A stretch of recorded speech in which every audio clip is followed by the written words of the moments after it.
Kamu di rumah aja, biar ambilin DT Peduli yang menyalurkan zakatnya.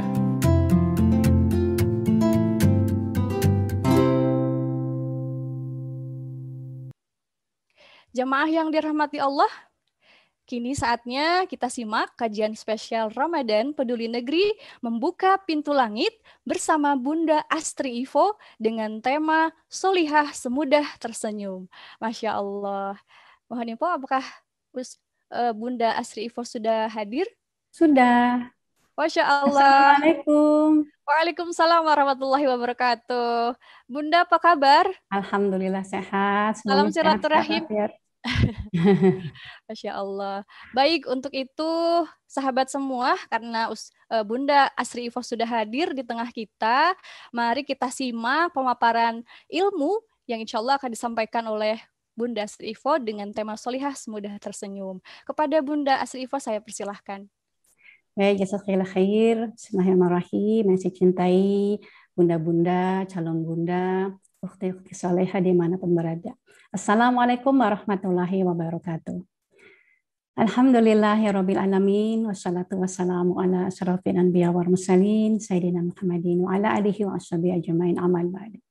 Ar-Rahman alamal Qur'an khalaqal insan alamahul bayan. Subhanaka la ilma lana illa ma 'allamtana innaka antal alimul hakim. Rabbi zidni ilma. Alhamdulillah segala puji bagi Allah yang begitu mencintai kita. Begitu banyak nikmat-nikmat yang Allah curahkan kepada kita yang tidak mungkin sanggup kita menghitungnya. Nikmat yang termahal adalah nikmat iman, nikmat taufik, ya, nikmat sehat, nikmat bisa bersilaturahim, dan nikmat bertemu dengan bulan Ramadan. Dan mudah-mudahan Allah mampukan kita menjadi hamba-hamba yang bersyukur, yang mengisi kesempatan emas ini bertemu dengan bulan Ramadan dengan amal-amal terbaik kita, agar kita menjadi wanita-wanita yang saleha. Karena wanita-wanita saleh adalah wanita-wanita yang mencintai Allah dan Rasul-Nya, dan dia berharap dia dicintai oleh Allah dan Rasul-Nya. Dan ketika Allah sudah mencintai seorang hamba, maka Allah berkata kepada malaikat Jibril, wahai Jibril, aku mencintai si fulan, aku mencintai si fulan, aku mencintai si fulanah, maka cintailah dia. Maka malaikat Jibril berkata kepada penduduk langit, wahai penduduk langit, aku telah mencintai si fulanah, maka cintailah dia. Maka mudah-mudahan kita termasuk orang-orang yang dicintai oleh Allah.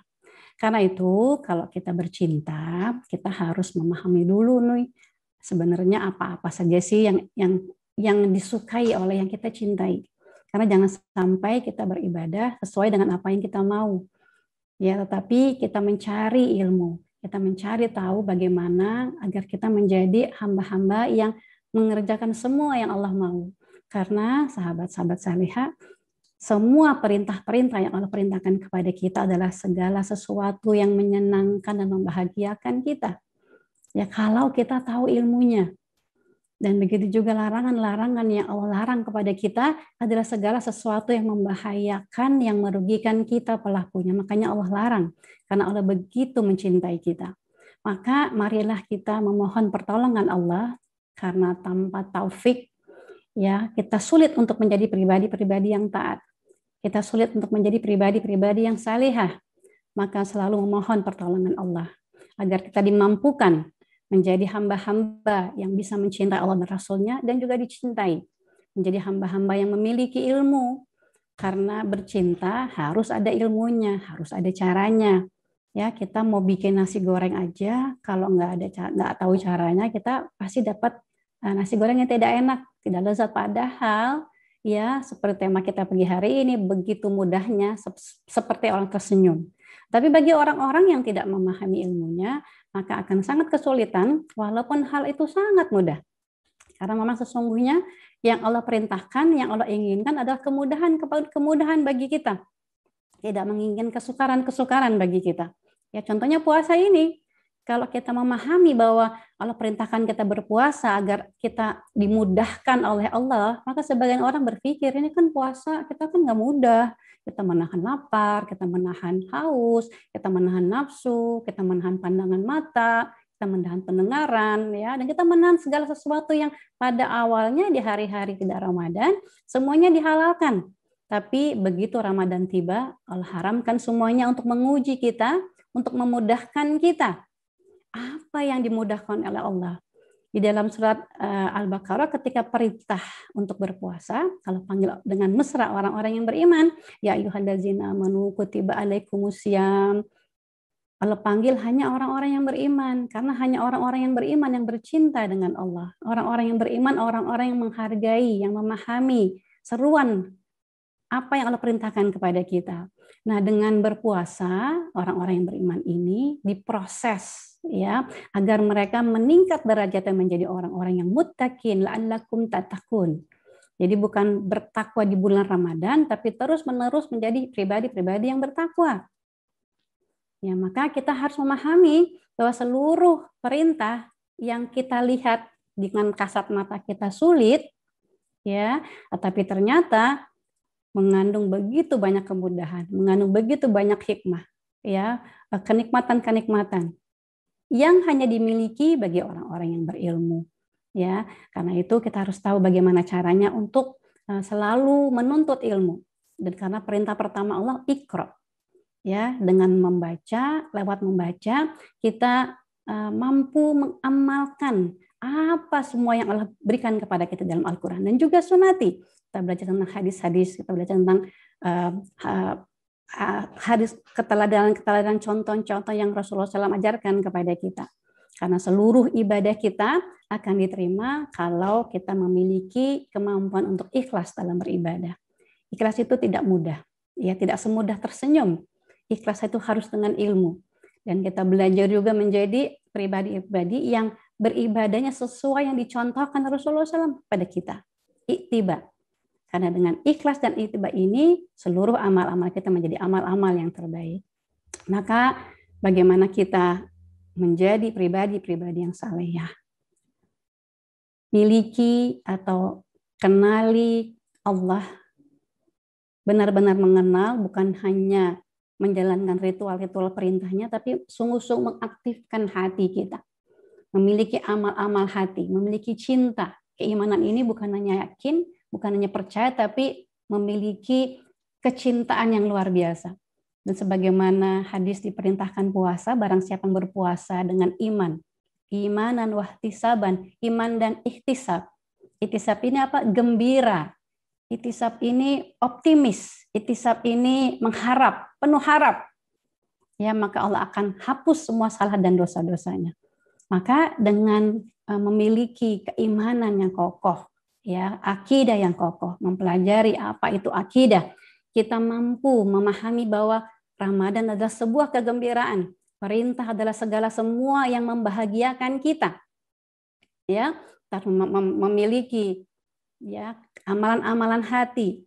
Karena tanpa iman, ya, bahkan puasa tanpa iman, ya, akan tertolak. Mungkin secara syariah dia sah puasanya. Tetapi secara hakikat, ya, bisa tidak diterima puasanya karena tidak ada iman di sana, tidak ada keyakinan, tidak ada keberpihakan, tidak ada cinta di sana. Karena seseorang ketika bercinta, maka segalanya akan terasa mudah, segalanya akan terasa ringan. Ya, kalau kita contohnya melihat bunda-bunda yang punya anak, punya bayi, ya, mereka juga harus menjalankan kewajibannya sebagai istri, dia penanggung jawab rumah tangga suaminya. Karena bunda ini kan memang makhluk yang paling sibuk di dunia. Ya, sibuknya mulai dari terbit matahari sampai terbenam mata suaminya. Ya, dia bangun bahkan jauh-jauh sebelum dia mempersiapkan keluarga untuk sahur, dia memiliki waktu-waktu yang spesial untuk bermunajat. Walaupun tadi dia sudah taraweh, ya, dia taraweh.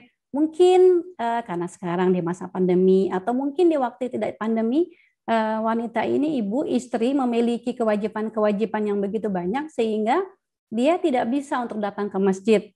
Ya, dia bertaraweh di rumah, dan ketika dia menginginkan keredoan suaminya, dia bertaraweh di rumah, ya, dia tetap menggunakan waktunya untuk memiliki waktu-waktu yang spesial dengan Allahnya, dengan Rabbnya.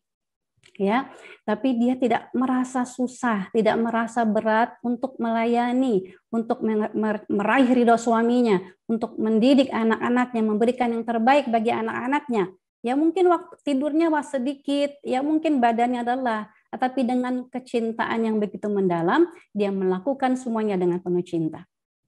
Ya, cinta adalah akidah yang kokoh, tauhid uluhiyahnya. Dia memahami bahwa hanya satu-satunya ilah Allah, bukan yang lain. Ya, bukan anaknya, bukan profesinya, bahkan bukan hawa nafsunya. Ara'aita man iftakhaza ilahahu hawahu. Pernahkah kamu melihat orang-orang yang menjadikan hawa nafsunya Tuhannya? Ada orang yang lisannya mengatakan cinta, tapi yang diikuti hawa nafsunya. Ada orang yang lisannya mengucapkan cinta, tapi dia tidak berpihak kepadanya. Dia tidak menyeru panggilan-panggilan yang dia katakan dengan lisannya cinta. Maka ketika kita belajar ya akidah yang kokoh, kecintaan yang mendalam, hanya satu-satunya ilah yang kita sembah, yang kita rela diatur.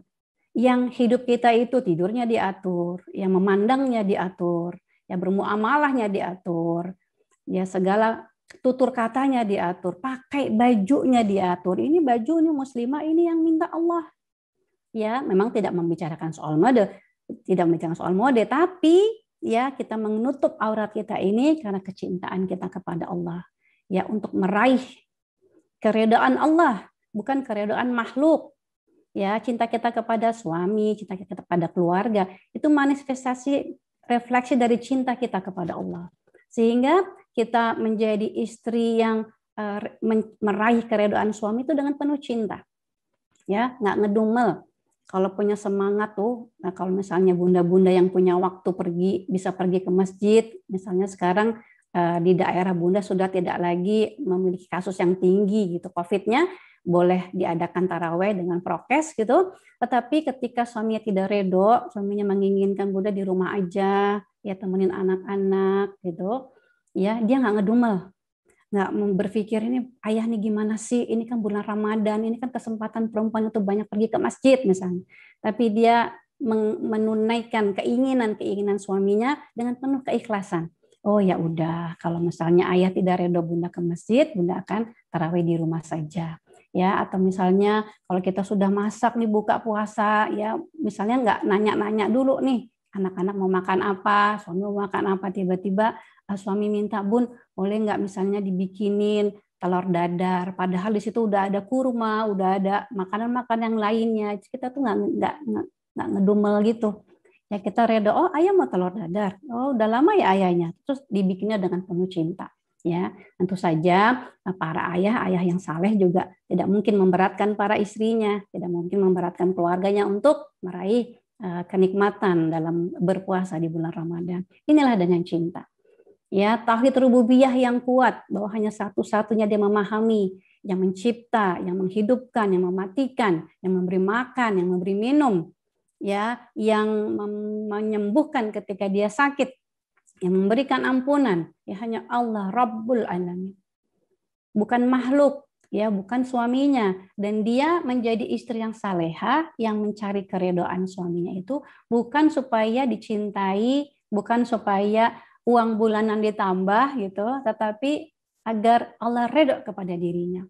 Ya, dan tauhid asma wa sifat dia pelajari dengan ilmu, dia berupaya, dia memohon pertolongan Allah agar dia mampu mengamalkan nama-nama dan sifat-sifat Allah yang agung dalam kehidupannya. Dia ingin menjadi hamba yang rahman, menjadi istri yang rahman, menjadi ibu yang rahim, ya istri yang sering sekali gemar memberi, ya ibu yang penuh cinta, ya dia ingin menjadi hamba yang kudus, ya karena Allah Maha Suci, maka Allah mengajarkan kita bersuci. Jadi wanita yang salehah itu adalah wanita yang gemar mensucikan dirinya. Ya, itu sebabnya di bulan Ramadan ini dan di bulan-bulan yang lainnya lisannya tidak pernah kering dari zikir dan istighfar. Ya, dia selalu menyebut-nyebut ya Allah yang dia cintai, dia selalu memohon ampunan, selalu beristighfar ya di segala kegiatan aktivitas kegiatannya. Ya, jadi harus memiliki iman dan cinta yang besar agar kita menjadi pribadi-pribadi yang salehah, yang melaksanakan seluruh kegiatan kehidupan, melaksanakan seluruh ibadah-ibadah dengan penuh kenikmatan, dengan keringanan. terasa ringan karena dia lakukan dengan penuh cinta. Dan perempuan-perempuan yang saleh adalah perempuan-perempuan yang ibadahnya benar. Maka ilmu tidak pernah lewat satu hari tanpa belajar. Punya kajian-kajian ilmu, kajian tadaburnya, kajian tafsirnya, ya kajian fikihnya. Karena dia berharap ya seluruh amal ibadahnya menjadi amal yang diterima. Menjadi amal-amal yang terbaik, yang mampu merubah dirinya. Karena ada orang yang sholat 60 tahun, ya bukan usia 60 tahun, tapi ada orang yang 60 tahun sholat, tapi dia tidak diterima sholatnya. Karena nggak tahu ilmunya.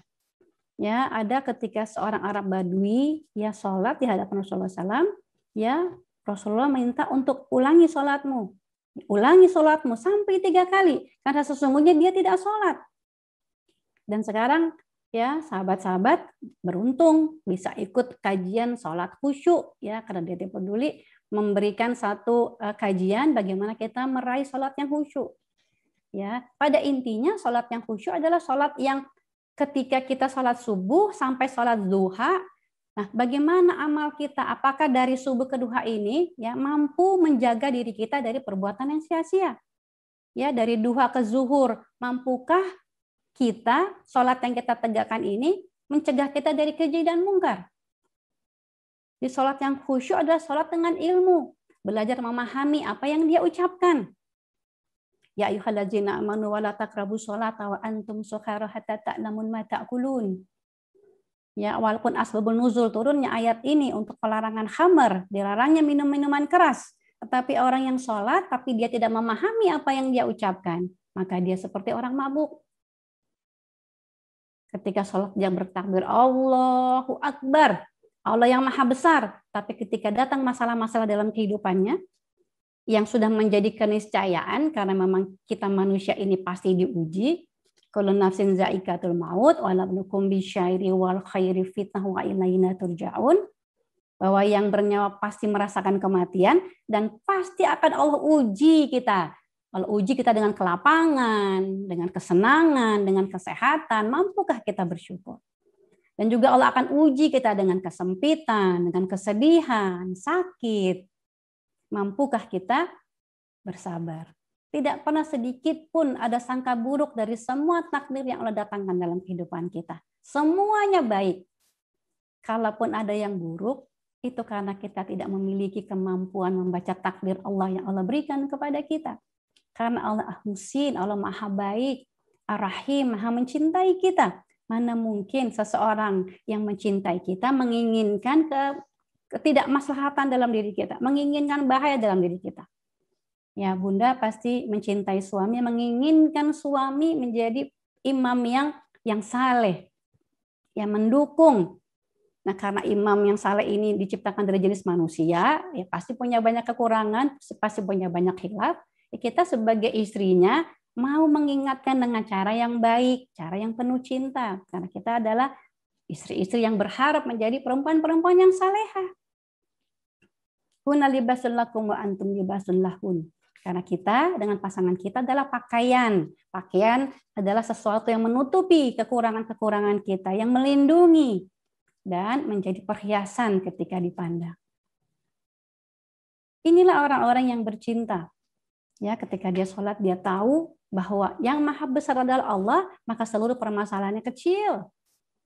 Ya, dia selalu memohon pertolongan Allah, diberikan kemampuan, kekuatan untuk menemukan jawaban-jawaban yang Allah siapkan di dalam Al-Quran. Itu sebabnya ilmu dibutuhkan. Ya, ilmu kita membaca Al-Quran, ilmu kita belajar memahami, mentadaburi. Kitabun anzalnahu ilaika mubarakul liyadabbaru ayatihi latazakara ulul albab. Karena Quran yang penuh berkah ini diturunkan agar kita mau menghayati, memahami. Al-Quran ini adalah surat cinta. Kalau surat cinta dibaca, diyakini, tanpa dipahami, bagaimana kita membalas kebaikan-kebaikan Allah. Banyak orang menyangka dia sudah berbuat baik, sudah beramal saleh, tetapi tidak dengan ilmu, tidak dengan ikhlas, tidak dengan ittiba, maka amalan tertolak. Bukan menjadi amal-amal saleh, tapi menjadi amal-amal yang salah. Akidah yang kokoh, ya, yang dia berupaya untuk mengamalkan, mengaplikasikan dalam kehidupannya. Juga nama-nama dan sifat-sifat Allah yang agung dia upayakan. Dan ibadahnya benar.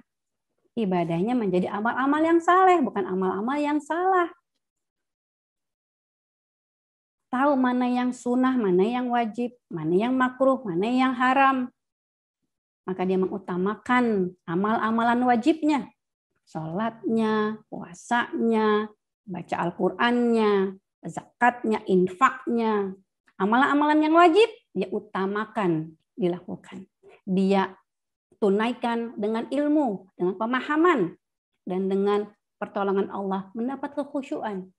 Jadi orang yang sholat itu, ya, yang khusyuk sholatnya, sajadahnya itu bukan 1 meter yang ada di hadapan dia, tetapi orang yang sholatnya khusyuk itu, yang seluruh bumi Allah ini dipijak, itu menjadi sajadah dia. Itu orang yang sholat. Dia bisa sholat di dalam sholatnya, dan dia berupaya dengan pertolongan Allah untuk sholat di luar sholatnya. Karena sholat ini adalah amalan yang wajib, amalan yang paling utama. Ya, bahkan Ibnu Qayyim menjelaskan kepada kita, 1 waktu sholat kita tinggalkan, itu dosanya, konsekuensinya lebih besar, lebih berat dari zina. Ya, jadi kita sebagai ibu, sebagai perempuan-perempuan yang punya banyak kewajiban, apalagi di bulan Ramadan ini, ya, harus, mungkin ada bunda yang harus kerja dari rumah, bunda harus mengajarkan anak-anak, harus masak, harus menata rumah tangga kita, karena ini adalah kewajiban kita yang utama, karena perempuan adalah pemimpin dari rumah tangga suaminya.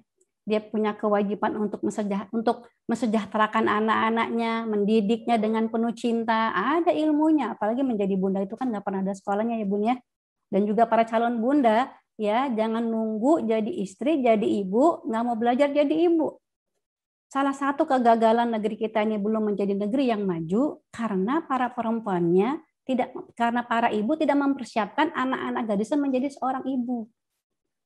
Sedikit para orang tua mempersiapkan anak-anaknya menjadi seorang ayah. Yang dipersiapkan jadi dokter, ya, jadi lawyer, jadi banker.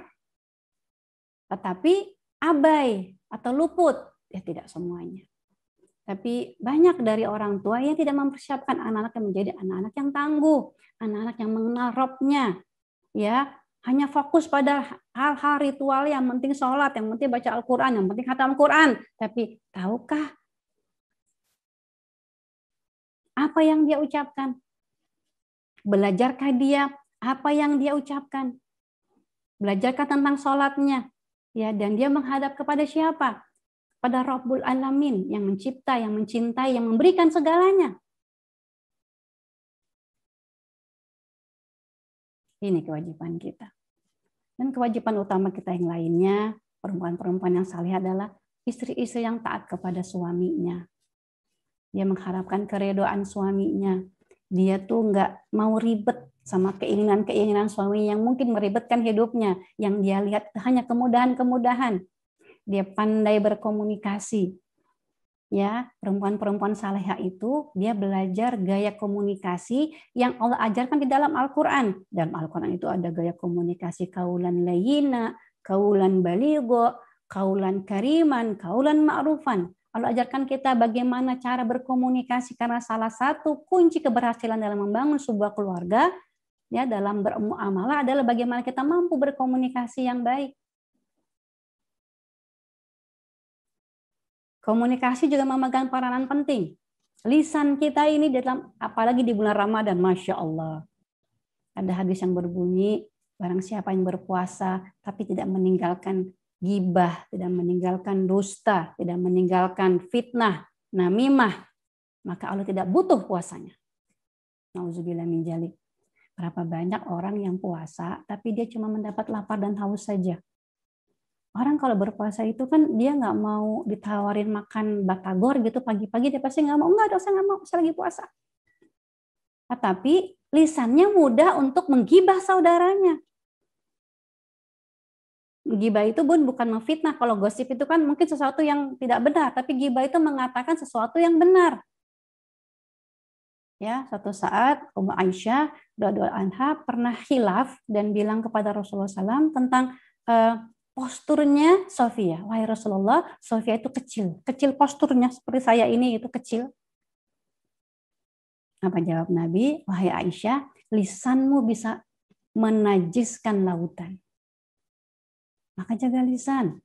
Ya mudah-mudahan di sini kita tidak termasuk di dalam, karena kita adalah perempuan-perempuan saleh yang mengupayakan ya menjaga lisan, menjaga mata, pendengaran, tangan, kaki, semua anggota badan. Kita tahu bahwa seluruhnya ini akan dimintai pertanggunganjawab. Tidak beranjak nanti di yaumil akhir, satu langkah kaki kita tanpa menjawab pertanyaan-pertanyaan yang Allah ajarkan, yang Allah tanya kepada kita. Salah satunya, jasadmu telah hancur dimakan cacing, sudah menjadi amal apa? Jadi ini tangan bukan tangan kita. Allah ciptakan kita, Allah berikan kita tangan yang sempurna agar mampu bekerja, mampu menolong, memeluk, memberikan cinta kepada keluarga. Bukan untuk menunjuk-nunjuk kesalahan orang. Ya, mulut kita Allah ciptakan bukan untuk berkata dusta. Bahkan di dalam surah Al-Hujurat ayat ke-12 Allah ingatkan kepada kita bahwa kita ini bersaudara. Ya, maukah kamu yang mengunyah bangkai saudaramu? Jadi orang kalau ditawarin pagi-pagi batagor nggak mau, tapi mau menggibah saudaranya, itu pada hakikatnya dia telah membuka puasanya dengan mengunyah bangkai saudaranya.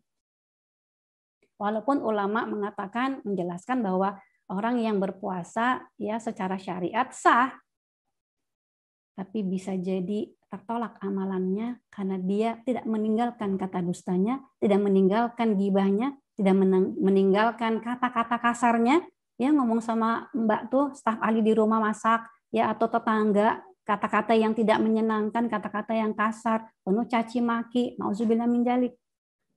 Ya tinggi suaranya. Man kana yu'minu billahi wal yaumil akhir wa yaqul khairan aw liyasmut. Barang siapa yang beriman kepada Allah dan hari akhir, hendaklah dia berkata yang baik. Kalau nggak bisa, diam. Dan begitulah Rasulullah SAW mengajarkan kepada kita, ya, untuk ketika jika ada orang yang mengganggu, ada orang jahil berkata kepada kita, ngajakin berantem nih Bun, ya, yang suka manas-manasin emosi kita tuh, nah, maka Nabi ngajarin kepada kita, katakan kepada mereka, saya sedang berpuasa. Saya sedang berpuasa. Saya sedang berpuasa. Jabir bin Abdullah menjelaskan kepada kita puasa itu bukannya puasa menahan lapar dan haus, tapi mempuasakan pandangan kita, pendengaran kita, hati kita, langkah kita, tangan kita. Maka ibadah yang benar adalah ibadah dengan ilmu. Kita ini nggak mau ngomongin orang bukan karena ingin dibilang sok soleha, tapi karena ingin menjadi pribadi yang soleha, beneran. Tahu konsekuensinya. Apa yang akan didapat bagi orang-orang yang dia menggibah saudaranya. Dia ngomongin saudaranya. Walaupun itu hal yang benar. Kemudian ciri-ciri yang perempuan saleha itu, dia gemar bersedekah. Dia gemar berinfak. Dia ingin hartanya dibawa mati. Bisa nggak Bun? Bisa nggak sih harta dibawa mati? Bisa. Titipin tuh sama anak yatim. Titipin sama fakir miskin. Apalagi DT Peduli sekarang punya program-program andalan, Masya Allah. Kalau kita ingin mentraktir, kalau traktir tetangga kan gampang ya Bun. Kita masak, ya kita kirim kurma, kita kirim kue gitu. Tapi kalau mentraktir saudara kita di Palestina, di Suriah, di Rohingya kan sulit. Nggak punya aksesnya, kirimnya juga mahal, sampai atau tidak. Nah, maka ini nih, Masya Allah. Mari sama-sama kita menggunakan kesempatan ini yang diberikan oleh DT Peduli seluas-luasnya untuk mentraktir saudara-saudara kita di Palestina, Masya Allah. Mereka pasti memiliki keterbatasan yang tidak dimiliki oleh kita. Mereka memiliki begitu banyak tantangan-tantangan yang tidak kita miliki. Mereka memiliki tingkat kesulitan yang jauh lebih banyak daripada yang kesulitan-kesulitan yang kita hadapi. Maka, Masya Allah, berinfak, bersedekah, apalagi Ramadan. Masya Allah, Ramadan. Yang Allah lipat gandakan seluruh amal-amal kita. Ya, Allah lipat gandakan 70 kali lipat amal-amalan wajib. Jadi kalau biasanya kita sholat zuhur, sholat asar nih, Allah berikan kita pahala kebaikan. Nah, di bulan Ramadan Allah lipat gandakan 70 kali lipat. Ya, kalau kita berzakat, ya Allah berikan kita pahala kebaikan. Ketika kita berinfak sesuatu yang tidak diwajibkan, ya, maka Allah berikan begitu banyak pahala kebaikan. Nah, di bulan Ramadan ini Allah berikan kesempatan yang luar biasa, Allah lipat gandakan. Bisa 10 kali, bisa 700 kali, bahkan bisa tidak terhingga. Masya Allah. Jadi biar mudahnya itu ulama mengajarkan kepada kita, anggap saja Ramadan ini adalah Ramadan terakhir kita. Yang kita tidak punya kesempatan lagi untuk bertemu dengan bulan Ramadan tahun depan. Maka kita akan mengoptimalkan seluruh potensi yang ada pada diri kita untuk kita berikan menjadi amal-amal terbaik di bulan Ramadan ini. Karena Ramadan, keberkahan bulan Ramadan, ya ampunan, keberkahan, itkun minan nar. Ini menjadi dambaan kita semua, perempuan-perempuan salehah yang berharap Allah ampuni semua kesalahannya. Allah bebaskan dia dari api neraka. Allah mudahkan dia beramal-amal dengan amal-amal yang saleh. Ibadahnya benar. Nah, perempuan salehah juga dia bersyukur diberikan kesehatan dengan apa? Dia menggunakan waktu-waktunya, ada waktu khusus untuk diberikan menunaikan hak dirinya. Ya, supaya kita tidak loyo, tidak lemes gitu, Bun. Ya, harus olahraga tuh sedikit, Bun. Kucing aja kalau bangun kan mulet ya. Jadi olahraga adalah bentuk rasa syukur Allah berikan kita kesehatan. Yang bedanya kalau di bulan Ramadan ini tidak olahraga yang berat. Jadi Bun jangan main bulu tangkis, jangan main bola gitu pada siang hari, pada pagi hari jadi aus. Tetapi bisa menggunakan bisa olahraga ringan dengan menggunakan waktu-waktu di akhir-akhir. Ya, tapi jangan terlalu sore ya Bun ya, karena akhir-akhir waktu menjelang buka ini waktu yang prime time. Ya, tapi mungkin pada asar, mungkin 15 menit, mungkin 20 menit ya untuk meluruskan tulang-tulang sendi-sendi agar kita siap menunaikan kewajiban-kewajiban berikutnya, buka puasa, ya, melayani suami, melayani anak-anak, maghrib berjamaah, pergi ke masjid. Ya, kalau kita para istri tidak punya kesempatan untuk pergi ke masjid, tarawih di rumah, baca Al-Quran, Masya Allah. Kalau Imam Syafi'i, Imam Ahmad tuh 1 bulan Ramadan itu bisa 60 kali khatam, Bun, Masya Allah. Nah, kita perempuan-perempuan salehah ini, ya, berapa kali nih khatamnya? Ya, aduh tapi Bun kan saya kan sibuknya luar biasa. Tadi kan kata Bunda mulai dari terbit matahari sampai terbenam mata suami. Nah, minta pertolongan Allah dan atur waktu kita, Bun. Atur waktu, mungkin kita memang di bulan Ramadan ini ya waktu istirahat kita akan lebih sedikit. Ya, waktu luang kita akan jauh lebih sedikit. Tetapi baca Al-Quran menjadi prioritas pertama ketika kita memiliki ya waktu-waktu yang sudah kita manage nih. Ada waktu setelah masak, ada waktu setelah ngurus anak. Nah, itu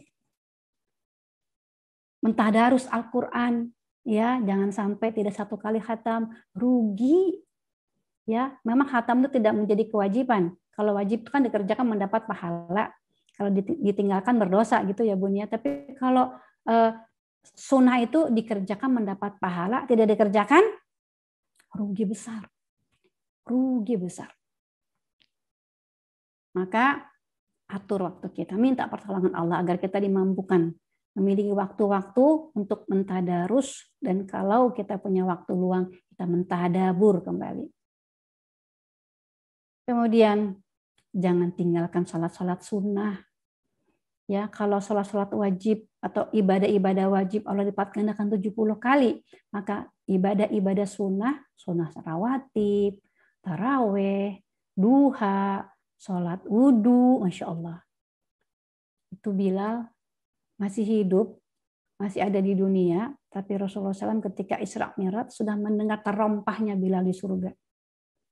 Dan Rasulullah SAW bertanya kepada Bilal, wahai Bilal, amal apa yang kau miliki? Aku mendengar terompahmu di surga. Kata Bilal, aku membiasakan diriku untuk sholat sunnah 2 rakaat setelah berwudu. Nah, sholat wudu nih Bun. Apalagi kita perempuan-perempuan yang sangat berharap menjadi perempuan-perempuan yang salehah ini adalah perempuan yang gemar mensucikan dirinya.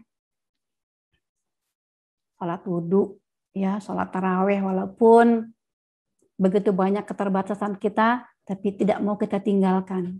Karena ini Ramadan, sholat rawatib, ya, jangan pernah satu malam itu lewat hari tanpa kita menunaikan sholat tarawih.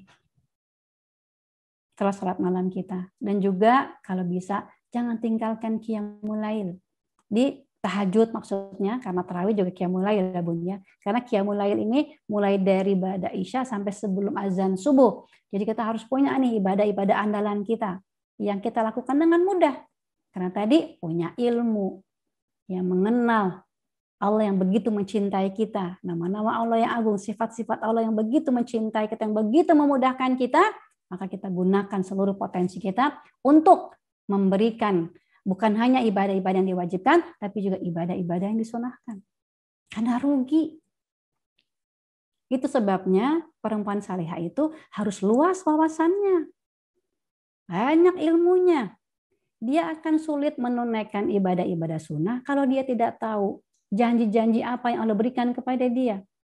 Dia akan sulit untuk menahan lisannya dari gibah, dari fitnah, ya, dari ngomongin orang, kalau dia tidak tahu konsekuensi apa yang akan dia hadapi. Maka dengan ilmu, wawasan yang luas membuat kita lebih mudah untuk menjadi perempuan yang salehah. Semudah tersenyum. Ya, diomongin orang itu kita tersenyum. Ya, mengucapkan apa? Jasakillah khairan. Loh, kok diomongin orang ngomong jasakillah khairan sih malah didoakan? Iya. Kenapa? Karena kalau orang sudah melakukan kejahatan kepada kita, kita bersabar, ya, memohon pertolongan Allah. Memang sabar ini susah ya Bun ya. Makanya Ramadan ini Allah adakan setiap tahun supaya kita belajar bagaimana kita menahan lisan kita, supaya di 11 bulan kemudian kita terampil menata keinginan kita, terampil menata hati, terampil menata lisan, ya, diomongin orang, dimaki-maki orang. Jazakallah khairan. Kenapa? Karena sesungguhnya dia telah memberikan kebaikan kepada kita kalau kita tidak membalasnya. Maka kita doakan dia. Ini dilakukan pada perempuan-perempuan salihah. Kalau nggak salihah, nggak punya ilmunya. Makanya jarang tersenyum. Kalau perempuan salihah itu, Masya Allah, seluruh potensi yang dia miliki, dia jadikan untuk kebaikan. Senyumnya, tangannya, kakinya dipakai untuk menolong, untuk menjalankan bukan hanya kewajiban, tapi juga hal-hal yang sunnah. Dan dia pandai berjuang melawan nafsu. Wa ma ubari'un nafsa inan nafsi ma amaretun bisu illa marahimarobi. Karena nafsu sesungguhnya selalu mengajak kepada kemungkaran-kemungkaran, kepada kejahatan-kejahatan, kecuali nafsu yang diridhoi oleh Allah. Dalam surat Yusuf ayat 53 Allah mengingatkan kepada kita, nafsu itu selalu mengajak kepada kemungkaran. Kecuali nafsu untuk menjadi perempuan yang salihah, nafsu untuk bersedekah, nafsu untuk menolong. Gatal tangan kita tuh kalau melihat ada orang-orang yang susah, apa yang bisa kita berikan. Mungkin ketika di masa tidak pandemi kita memiliki kelapangan, keluasan gitu, ya. Tapi di masa pandemi banyak keterbatasan, ya, tidak memiliki begitu banyak kesempatan, tapi tidak menghalangi perempuan-perempuan salehah untuk memberikan yang terbaik. Dia pandai menata keinginan-keinginannya. Dan dengan ilmu yang dia miliki, dia mampu menghadapi godaan iblis yang sudah bersumpah dari depan, dari belakang, dari kiri, dari kanan. Ya, karena walaupun ada hadis yang berbunyi ketika bulan Ramadan datang, ya, pintu surga dibuka lebar-lebar, pintu neraka ditutup rapat-rapat, dan setan-setan dibelenggu. Artinya bukan dibelenggu dengan tali rafia, bukan Bun. Bukan ya sahabat salihah, tapi setan-setan dibelenggu dengan apa? Dengan amal-amal kebaikan kita, amal-amal yang soleh, bukan amal-amal yang salah. Dan dia pandai menjaga waktu. Wal asri. Imam Syafi'i mengatakan, ini surat wal asri ini hampir semua sudah tahu, banyak sudah hafal. Tapi sedikit yang mau mentadaburinya. Padahal kata Imam Syafi'i, kalau saja Allah hanya menurunkan surat wal asri, itu sudah cukup bagi kita untuk kembali ke asalnya. Kita berasal dari mana Bun? Kita berasal dari surga. Karena nenek moyang kita diciptakan di surga. Itu sebabnya salah satu tujuan Allah memerintahkan kita berpuasa di bulan Ramadan agar kita menjadi orang-orang yang muttaqin, la'allakum tattaqun, orang-orang yang bertakwa itu, Masya Allah, orang-orang yang paling beruntung di dunia, orang-orang yang bertakwa. Itu sebabnya kita selalu ya dengan pertolongan Allah ya mencari ilmu bagaimana caranya meraih kemampuan menjadi pribadi yang muttaqin. Nah, ciri-cirinya di dalam surat Ali Imran ya, dan banyak di dalam Al-Quran Allah jelaskan kepada kita ciri-ciri orang yang bertakwa. Karena kita nggak bisa mengklaim saya ini perempuan yang bertakwa loh, nggak bisa sahabat-sahabat salihah. Tetapi kita bisa melihat ciri-ciri orang-orang yang bertakwa yang Allah sebut salah satunya dalam surat Ali Imran. Wallazina yunfiquna fis sarai wad dara wal kaziminal ghaiz wal afinan anin nas wallahu yuhibbul muhsinin. Orang-orang yang bertakwa itu dia gemar berinfak. Bukan hanya di waktu lapang, tapi juga di waktu sempit. Nah, ini saatnya kita tunjukkan pada diri kita sendiri, apakah kita sungguh-sungguh orang perempuan yang salehah atau perempuan yang pura-pura salehah. Orang yang sungguh-sungguh salehah itu ya ketika bulan Ramadan datang, mereka tuh bergembira. Masya Allah Ramadan. Para sahabat, para sahibiyah itu, ya 6 bulan setelah Ramadan mereka sungguh-sungguh khusyuk berdoa agar seluruh amal ibadahnya diterima. Dan 6 bulan sebelum memasuki Ramadan mereka sungguh-sungguh berdoa agar dipertemukan dengan bulan Ramadan. Bagaimana dengan kita? Apakah kita begitu bergembira? Allah berikan kita kesempatan bertemu dengan Ramadan. Masya Allah Ramadan. Dengan ilmu, dengan iman, dengan penuh cinta dan penuh harapan. Allah akan hapus semua salah dan dosa-dosa kita. Dan bagaimana nggak bergembira? Bagaimana tidak bersemangat? Apalagi berinfak yang Allah akan lipat gandakan. Orang-orang yang mau menahan amarahnya. Bukan orang-orang yang nggak marah. Orang-orang yang mau menahan amarahnya. Karena kita ini, manusia ini dikasih fujur dan dikasih takwa. Fa'alhamaha fujuroha wa taqwaha. Qad aflaha man zakaha wa qad kaba man dasaha. Kita ini spesiesnya manusia, bukan malaikat yang selalu benar, dan juga bukan iblis yang selalu salah. Maka sungguh beruntung orang-orang yang memunculkan kebaikan-kebaikannya, sifat-sifat ketakwaannya. Allah ilhamkan. Tetapi sungguh rugi orang-orang yang memunculkan hawa nafsunya, mengikuti hawa nafsunya. Maka dia pandai menggunakan waktunya seluruh 24 jam, dia gunakan dalam beribadah dan taat kepada Allah. Bangunnya menjadi ibadah. Mulai bangun tuh ibadahnya apa? Dia bersyukur. Jadi perempuan yang salihah itu kalau bangun nggak langsung ke kamar mandi atau lihat HP, gadget gitu, enggak. Wanita salihah itu kalau bangun dia bersyukur. Alhamdulillahillazi ahyana ba'da ma amatana wa ilaihi nusyur. Dia bersyukur ya Rabb. Segala puji bagimu ya Rabb yang telah membangunkan kami dari mati. Tidur itu kan sebenarnya kita latihan mati ya. Kan waktu kita tidur kita nggak ingat berapa anak kita nggak ingat baju kita ada berapa, kerudung biru kita ada berapa. Maka orang yang ditetapkan takdirnya Allah genggam jiwanya, dan orang yang belum takdirnya dikembalikan. Maka kita bersyukur. Terus apa? Bersuci. Ya, terus bermunajat, curhat sama Allah ya Rabb. Mudahkan saya jadi perempuan yang salehah. Mampukan saya agar sabar. Karena sabar ini Masya Allah Bun. Sabar itu pahalanya ketika ditimbang di mizan di hari perhitungan itu mizan itu sulit untuk mendeteksi berapa banyak pahala yang Allah berikan bagi orang-orang yang sabar. Bighairi hisab. Pahala sabar itu. Makanya susah.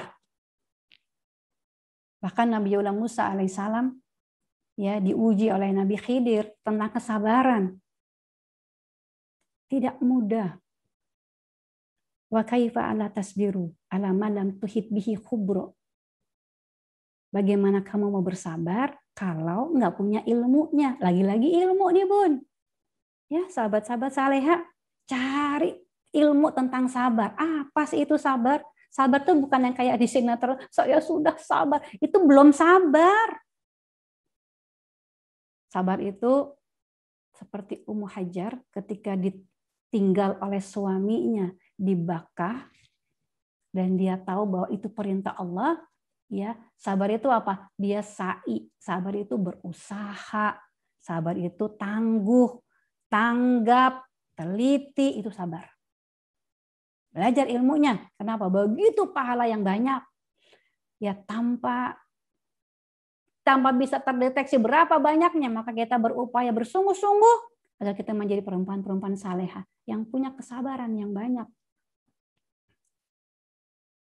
Dia di bulan Ramadan ini setelah dia bermunajat, ya, dia masak sayur yang bagus buat anak-anaknya, buat suaminya, dia siapkan, ya, dia bangunkan anak-anak, dia ajak anak-anak untuk beribadah, ya, sampai suruk.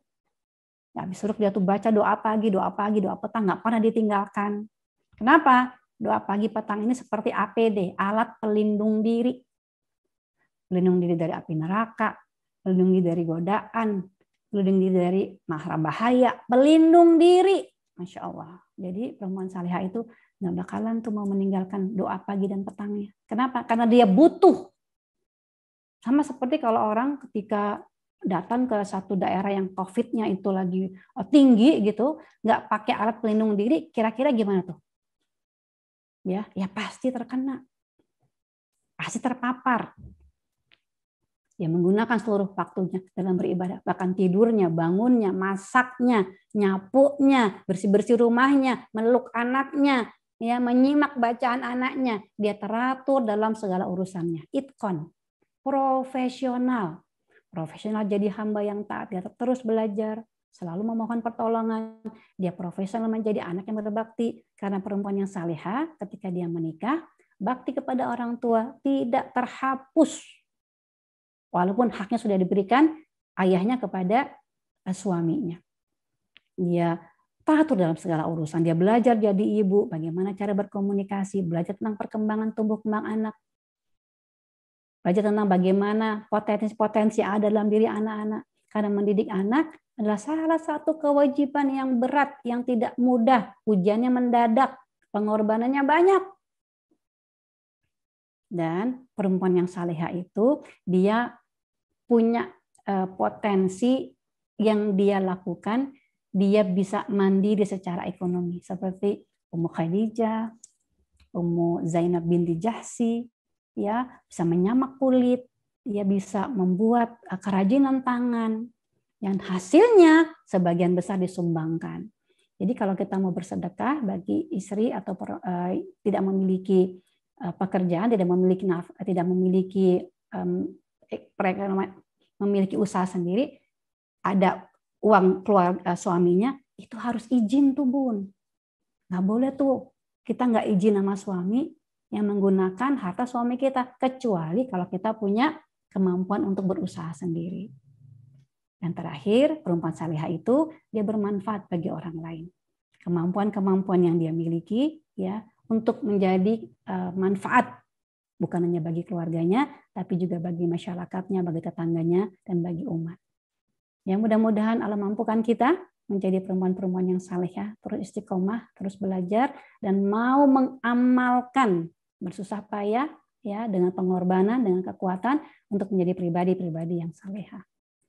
Baik, karena waktu yang diberikan kepada saya sudah habis, saya tidak mau mengambil atau menyita. Saya berharap nanti ada diskusi atau mungkin pertanyaan. Silahkan. Baik, alhamdulillah. Terima kasih Bunda Astri Ivo. Masya Allah luar biasa sekali materinya ya. Memacu begitu ya, memacu para muslimah khususnya untuk menjadi pribadi yang solihah. Masya Allah, ternyata butuh perjuangan begitu ya Bun. Tidak mudah begitu ya. Namun pahalanya dan balasannya dari Allah itu luar biasa. Masya Allah. Mudah dengan cinta. Mudah dengan cinta, Masya Allah. Baik, kepada sahabat muslimah yang ingin bertanya, silahkan boleh raise hand dan juga mengaktifkan speakernya atau mic-nya, atau melalui chat juga diperbolehkan.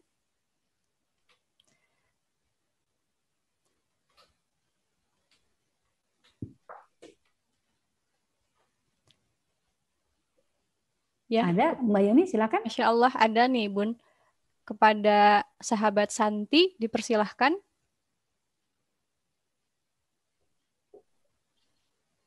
Assalamualaikum warahmatullahi wabarakatuh, Bunda Asri Ivo. Waalaikumsalam warahmatullahi wabarakatuh, Mbak Santi. Ya, saya mau bertanya tentang kan sebelum pandemik ini saya masih yang biasa aja gitu. Kalau mendengar teman saya hijrah gitu, saya cukup mikir kenapa hijrah ya? Kan udah Muslim ya gitu, udah Islam ya gitu. Tapi karena setiap manusia kan pasti ada perjalanan spiritual masing-masing. Dan alhamdulillah ketika awal-awal pandemik itu benar-benar perenungan diri ketika saya selama ini sibuk bekerja, terus tiba-tiba saya ada di rumah WFH, terus lihat anak saya gitu, ternyata banyak banget yang saya skip gitu. Ternyata anak saya udah gede aja ya tiba-tiba gitu. Nah, terus kemudian akhirnya saya merenung, oh ya, kayaknya memang harus hijrah ya gitu. Tapi ketika kita melakukan hijrah itu ternyata tidak semudah yang dipikirin, hanya bajunya ganti gitu ya kan, bajunya ganti jadi lebih syar'i, terus ibadahnya lebih ditingkatkan gitu ya. Tetapi ada yang menurut saya ada yang lebih sulit gitu daripada ganti baju, ganti penampilan sama meningkatkan ibadah, yaitu hati kita sendiri gitu loh, Bunda. Jadi kadang-kadang saya ngerasa kayaknya yang baru hijrah tuh penampilan aja deh, sama usaha untuk kayak sholat lebih tepat waktu gitu kan, nambah-nambah sholat ibadah-ibadah sunnah gitu. Tetapi di dalam diri ini gimana ya, apalagi kalau misalnya kadang-kadang saya tiba-tiba harus ke kantor karena saya bekerja, ya alhamdulillah boleh menggunakan pakaian syar'i, nggak ada masalah dan suami mengizinkan. Tetapi kadang-kadang ada hal-hal politis, ada hal-hal strategik yang saya selalu bilang, kayaknya kalau di rumah saya bisa jadi solehah deh.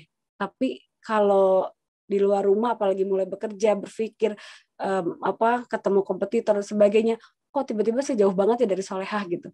Jadi pertanyaannya adalah bagaimana tipsnya gitu agar selalu istiqomah gitu, dan apa yang diniatkan di awal ingin hijrah tuh kafah gitu. Jadi dan itu sulit sekali gitu, sulit sekali. Kayak ngeliat orang kok soleh-soleh banget ya gitu. Aku masih bajunya doang gitu kan. Baik, Itu Mbak aja sih Santi. Bunda. Baik. Terima kasih. Assalamualaikum. Waalaikumsalam warahmatullahi wabarakatuh. Memang tanpa pertolongan Allah, kita sulit untuk taat. Karena banyak orang Islam, tapi tidak mau Islami.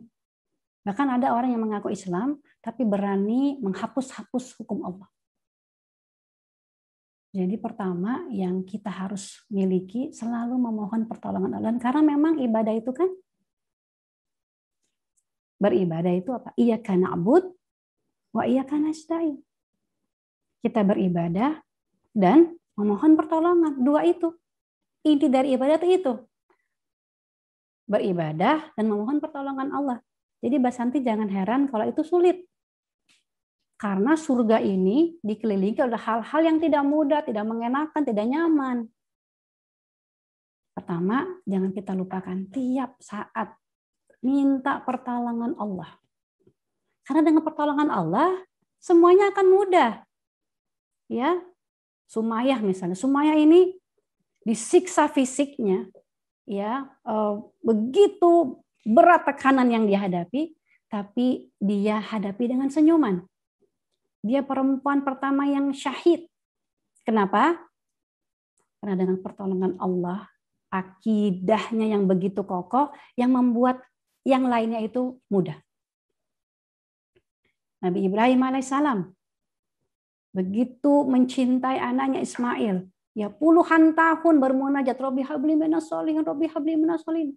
Ketika dikabul doanya, ya setelah 70 tahun berdoa, dan riwayat yang lain mengatakan lebih dari itu, Allah perintahkan untuk meninggalkan anaknya dibakar. Allah perintahkan untuk menyembelih anaknya. Ini bukan cobaan yang ringan. Dan kita nggak bisa rabun dekat, jangan sampai kita rabun dekat dengan kisah-kisah keteladanan para nabi Rasulullah yang diabadikan di dalam Al-Quran. Ini contoh-contoh yang bisa kita tiru. Nah, kalau kita sudah beribadah, memohon pertolongan Allah, kita yakin nggak apa yang kita laksanakan ini, semua Allah berikan kemudahan. Kalau tidak bisa kita raih, itu semua sesuatu yang mendatangkan kemudaratan bagi kita. satu hal yang tidak baik bagi kita. Karena Allah hanya memberikan yang terbaik bagi kita. Walaupun kasat mata kita itu tidak bisa melihat ini kebaikan. Contoh ringannya puasa.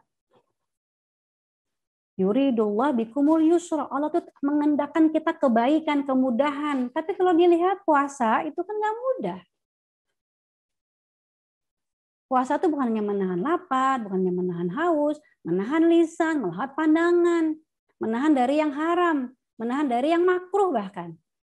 Itu nggak gampang. Tapi apa yang Allah janjikan kemudahan? Kemudahan kita dengan kesulitannya kita secara fisik untuk bertakarub, untuk lebih dekat kepada Allah.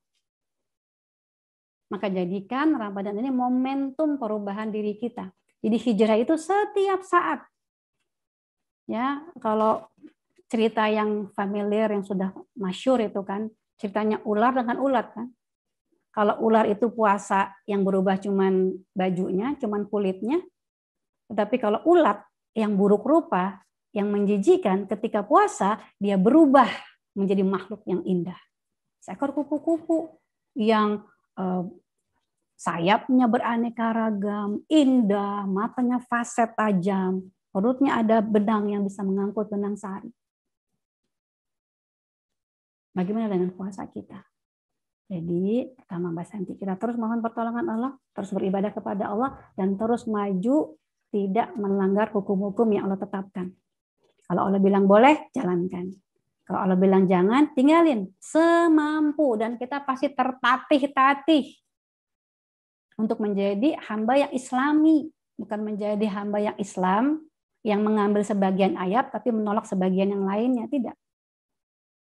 Ya, dan kita selain landasan hidup kita Quran dan Sunnah, juga ijma para ulama tentang pilihan-pilihan politik kita yang kita pelajari di dalam Al-Quran. Kita harus punya guru-guru, Mbak Sati. Hijrah itu harus dengan guru. Mentadabur Quran nggak boleh sendirian, nanti sesat.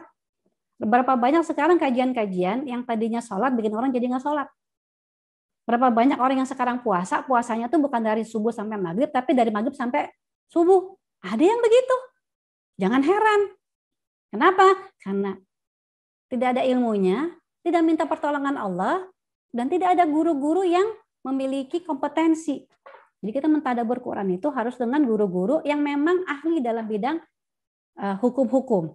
Jangan kita tanya tentang hukum Allah dengan orang ahli tafsir misalnya. Akan sangat jauh berbeda pemahamannya. Jadi mesti ada pilih guru-guru yang bisa menolong kita untuk memahami kitabullah dan sunnah. Dan sunnah-sunnah yang Rasulullah tinggalkan kepada kita. Kalau ini Quran dan sunnah kita gigit dengan gigi geraham kita, Allah akan mudahkan insya Allah. Allah akan mudahkan yang sulit. Tadi kisah Ibu Siti Hajar, betapa sulitnya perempuan sendirian dengan anak balitanya. Ya. Berlari-lari kecil dari sofa marwah untuk apa? Meraih pertolongan Allah. Dan pertolongan Allah datang bukan di sofa, bukan di marwah, tapi di kakinya Ismail.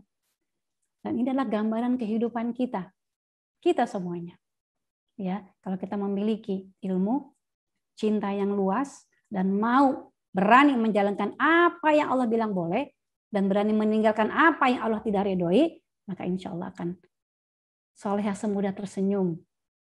Walaupun mungkin besoknya berat lagi, ya, tapi bangkit lagi, dapat ilmunya, amalkan. Ya, ketemu kendala-kendala lagi, ketemu ujian-ujian lagi, ya, kita bisa mengamalkan ilmu-ilmu yang ada pada kita. Jadi insya Allah Mbak Santi dengan pertolongan Allah, ya, Allah akan mudahkan kita, kuatkan kita untuk menghadapi tantangan kehidupan kita sesuai dengan apa yang Allah dan Rasulullah sampaikan. Insya Allah. Masya Allah, tabarakallah. Terima kasih Ustazah atas jawabannya. Selanjutnya ada yang sudah raise hand. Ini dengan Bunda Yeti. Silahkan Bunda Yeti. Iya, terima kasih Teh. Assalamualaikum Bunda Astri. Waalaikumsalam warahmatullahi wabarakatuh. Ini mengenai ridho suami ya. Saya waktu mengikuti pengajian Agim di Masjid Al-Latif, itu ada seorang perempuan muda di samping saya. Dia minta saya untuk menanyakan ke AA Gim mengenai kondisi rumah tangganya. Tapi ini yang terpikir oleh saya sekarang bukan sisi bagaimana kondisinya itu ya, tapi bagaimana meraih ridho suaminya begitu. Jadi si perempuan ini dia mempunyai suami seorang tukang gojek, dan dia punya seorang anak yang kelas 2 di SMK begitu. Pertanyaannya, Bu? Penghasilannya pas-pasan, tetapi si suami ini tertarik pada seorang perempuan lain. Jadi dia punya will. Dengan dia punya will itu, nafkah yang diberikan hanya sekedarnya atau bahkan kadang-kadang tidak setiap hari dia memberikan nafkah. Sehingga istrinya ini harus bekerja juga menjadi driver Gojek itu gitu. Tapi itu tidak mencukupi begitu. Nah, lalu si suaminya ini di samping dia punya will juga biasanya itu sudah bersambung lagi dengan bicara yang tidak halus, tidak lembut lagi pada istri dan anaknya, kasar sudah begitu ya. Nah, lalu kalau seperti ini kondisi rumah tangganya, itu bagaimana meraih ridhonya begitu? Itu yang jadi pertanyaan saya. Terima kasih. Baik, Bunda Yati. Memang tidak mudah ya, kita menikah ini kan menyempurnakan setengah dari agama kita. Ya, Bun. Kita datang dari latar belakang yang berbeda, pendidikan yang berbeda, sifat yang berbeda. Kita tuh berbeda, jenis kelaminnya berbeda, keinginan-keinginannya berbeda. Yang harus dimiliki kesamaan adalah tujuan, cita-cita kita, yaitu mengharap keridhaan Allah. Itu dulu nih kalau dalam pernikahan yang saya pahami dengan keterbatasan ilmu yang ada pada saya. Jadi kalau membaca redaksi hadisnya, barang siapa yang wanita yang dia sholat, dia puasa, dia menjaga kesuciannya, dan ketika dia wafat, suaminya ridho kepada dia, maka dia boleh masuk surga lewat pintu mana yang dia sukai. Iya. Tapi bukan suami yang seperti bagaimana, gitu. Saya belum pernah membaca redaksi hadis yang seperti itu. Jadi intinya kita sebagai perempuan yang berharap, berupaya Allah mampukan kita menjadi istri yang saleha adalah istri yang menunaikan kewajiban-kewajiban kita.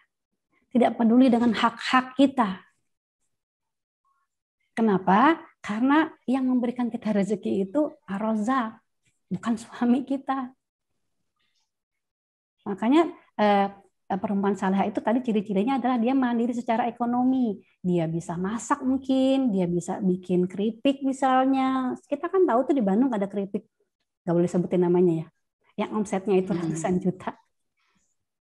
Ya, atau dia bisa apapun tangan dan kakinya dia bisa gunakan untuk dia mandiri secara ekonomi. Nah, ketika suaminya tidak memberikan hak-haknya, Allah yang akan memberikan hak-hak dia berikan oleh Allah. Ini kalau kita punya ilmunya, memang sedih, memang berlinang air mata kita. Ibu Siti Hajar itu, Bun, ketika sa'i di Safa dan Marwah, itu berlinangan air mata sampai kedabruk, jatuh, nggak punya daya dan upaya, karena begitu lemahnya, sudah kehausan, kecapaian, tapi Allah kirim Jibril untuk memberikan Zam-Zam. Allah itu cinta bukan kepada para nabi dan para rasulnya saja, dan bukan kepada keluarga para rasul, tapi Allah cinta kepada kita, hamba-hambanya yang mau sungguh-sungguh menjadi hamba-hamba yang salihah. Dengan hamba yang salihah ini, dengan ibadah-ibadah yang Allah perintahkan, kita menjadi hamba-hamba yang bertakwa. Karena orang-orang yang bertakwa itu wa may yattaqilla yaj'al lahu makhraja wa yarzuqhu min haitsu la yahtasib. Orang yang bertakwa itu dia punya way out, selalu punya jalan keluar dari semua permasalahan yang menghimpit hidupnya. Selalu, karena yang berjanji Allah bukan kita. Dan Allah berikan dia rezeki dari arah yang tidak disangka-sangka. Berapa banyak kita melihat ya, ayahnya tukang beca, tapi anaknya lulus sekolah dengan predikat yang baik tanpa harus membayar, karena tukang beca itu kalau nggak salah di Jogja ini ya, kisahnya saya baca, tidak memiliki penghasilan yang cukup. Jangankan untuk memberikan uang kuliah kepada anak, untuk hidupnya aja nggak cukup. Tapi ketika ada rasa syukur dan rasa sabar, maka jadi cukup. Maka ini nasihat buat diri saya sendiri, ya, juga pada kita perempuan-perempuan yang ingin menjadi istri-istri yang salehah. Fokus pada kewajiban kita. Jangan bergantung kepada makhluk. Karena yang memerintahkan taat kepada suami ini yang menciptakan diri kita, bukan suami kita yang minta, kamu taat sama aku ya gitu, enggak. Kalau yang minta gitu tuh suaminya belum banyak ilmunya tuh. Kamu harus taat padaku, aku adalah pemimpin di sini, enggak begitu. Yang memerintahkan kita taat kepada suami, mencari keridhaan suami, itu yang menciptakan diri kita. Maka sami'na wa ata'na. Seperti Asia kepada Fir'aun. Fir'aun ini apa? Imro'ah, pasangan yang buruk. Tetapi Allah mempersiapkan istananya di surga bagi Asia sebelum Asia wafat. Asia tuh sudah melihat istananya. Maka wafatnya itu tersenyum. Padahal disiksa, dilempar dari jurang yang tinggi. Jadi didik diri kita. Jangan bergantung kepada makhluk. Nggak kepada suami, nggak kepada orang tua, nggak kepada anak. Hanya lurus kepada Engkau ya Rabb. Ya Rabb, ya Rabb. Jadi solehah itu bukan untuk kemaslahatan suami dan keluarga. Itu cuma efek. Kalau kita jadi perempuan yang solehah, suami jadi senang. Itu cuma efek. Kan kalau perempuan solehah itu ciri-cirinya kan dipandang menyejukkan mata suaminya, menyenangkan hatinya, menenangkan. Itu kan ciri-ciri perempuan solehah kan seperti itu kata Nabi. Ya, betul. Nah, jadi memang tidak mudah. Kita harus sa'i dan kita doakan supaya Bunda yang punya ujian yang besar, ya Allah segera kirimkan jawaban-jawabannya dengan upaya-upaya, tentu saja dengan upaya-upaya yang dia upayakan seluruh jiwa raganya, potensi hidupnya untuk meraih keridhaan Allah dan Rasul-Nya. Jadi di sini itu yang dia tekankan dalam hatinya sendiri. Dia bisa mencari uang, dia juga jadi tukang gojek, tapi untuk meraih ridha suami rasanya tidak mungkin, dia hanya meraih ridha Allah saja. Kenapa tidak mungkin? Emang kita tahu hati suami kita? Ya itu karena setiap saat dia bisa ditendang, bisa dipukul. Ya, gitu kan. Karena ujian, kita ini kan tadi ya peserta ujian ya Bun ya. Kita tuh ujian nggak bisa milih-milih soal-soal ujian. Saya nggak bisa bilang, ya Allah jangan uji saya lewat kesehatan. Jangan uji saya lewat suami. Jangan uji saya lewat istri. Nggak bisa. Kita peserta ujian, kita siap menerima soal-soal ujian, yang kita bisa lakukan mencari jawaban-jawaban. Ya, setelah kita berupaya, berjuang seperti Bunda, temannya Bunda ini luar biasa, berjuang mandiri secara ekonomi ya. Tapi ada baiknya juga minta pertolongan pada pihak ketiga, ya, konsultasi ya kepada hakim, karena kita ini tidak bisa dizolimi. Kita walaupun perempuan ya, tapi kita punya hak dan kewajiban yang sama di sisi Allah. Jadi ada satu lembaga misalnya pengadilan atau mungkin juru hakam yang bisa menasihati ya suaminya untuk kembali kepada jalan yang lurus. Ya, perempuan itu nggak boleh dipukul, nggak boleh ada KDRT dalam rumah tangga, bahkan tidak boleh berkata-kata kasar gitu ya. Nanti dilihat kemaslahatannya. Ya, karena walaupun cara ini dibenci Allah, tapi satu hal yang diperbolehkan. Tapi itu menjadi pintu yang terakhir. Ya, setelah tadi memohon pertolongan Allah, berupaya, dia sudah mandiri secara ekonomi, dia bisa mandiri, dan dia mandiri bagaimana cara ya menghadapi suaminya. Kalau dia tidak bisa, minta pertolongan orang. Bisa juru hakam, bisa ke hakim, ya, bisa konsultasi. Karena kan sekarang kita juga dilindungi oleh undang-undang, tidak boleh orang-orang tuh menzalimi kita. Jadi mungkin ya tambahannya bisa berkonsultasi kepada pihak-pihak yang berwenang. Iya, terima kasih Bun. Sama-sama Bun. Baik, alhamdulillahirrahmanirrahim. Terima kasih Bunda Asri Ifo sudah menjawab pertanyaan dari Bunda Yeti. Alhamdulillah, dan mohon maaf bagi sahabat yang belum sempat tersampaikan pertanyaannya karena waktu kita sudah di penghujung acara, dan untuk Bunda dimohon memimpin doa sebelum ditutup. Silahkan Bunda. Sama-sama kita memohon ampunan agar Allah meridhoi seluruh ibadah-ibadah kita, agar Allah memudahkan kita menjadi perempuan-perempuan yang soleh. Astagfirullahaladzim, astagfirullahaladzim, astagfirullah. Alhamdulillahi rabbil alamin. Allahumma shalli ala Muhammad wa ala ali Muhammad. Rabbi auzidni an askura nikmataka allati an'amta alayya wa ala walidayya wa an amalan salihan tardah wa aslih li fi dzurriyyati inni tubtu ilaika wa inni minal muslimin. Rabbana hab lana min azwajina wa dzurriyyatina qurrata a'yun waj'alna muttaqina imama. Allahumma ij'alni muqimas sholati wa dzurriyyati rabbana wa taqabbal du'a. Allahumma inna nas'aluka salamatan fid din wa afiatan fil jasad wa ziyadatan fil ilmi wa barakatan fil rizqi wa taubatan qoblal maut wa rahmatan indal maut wa maghfiratan ba'dal maut. Allahumma hawin alaina fi sakaratil maut wa najatan minan nar wa alfan hindal hisab. Rabbana la tu'si qulubana ba'da idh hadaitana wa hab lana min ladunka rahmatan innaka antal wahhab. Rabbana atina fid dunya hasanah wa fil akhirati hasanah wa qina azabannar wa qina azabannar wa qina azabannar walhamdulillahi alamin. Terima kasih banyak waktunya, mudah-mudahan bermanfaat buat kita semua. Kalau ada kesalahan sudut tangan dari saya, mohon diberikan maaf yang seluas-luasnya, dihapus saja semua pembicaraan yang salah-salah, informasi yang tidak benar, yang tidak lurus. Saya bermohon ampun kepada Allah. Dan kalau ada kebenaran, itu datangnya dari Allah. Subhanakallahumma wa bihamdika asyhadu an la ilaha illa anta astaghfiruka wa atubu ilaik. Assalamualaikum warahmatullahi wabarakatuh. Waalaikumsalam warahmatullahi wabarakatuh. Terima kasih jazakillah khair Ustazah Bunda Asri Ivo yang telah menyampaikan ilmunya yang Masya Allah sangat luar biasa. Semoga Allah memberikan keberkahan, kemudian memberikan kesehatan untuk Bunda dan juga sekeluarga. Amin ya Rabbal Alamin. Amin.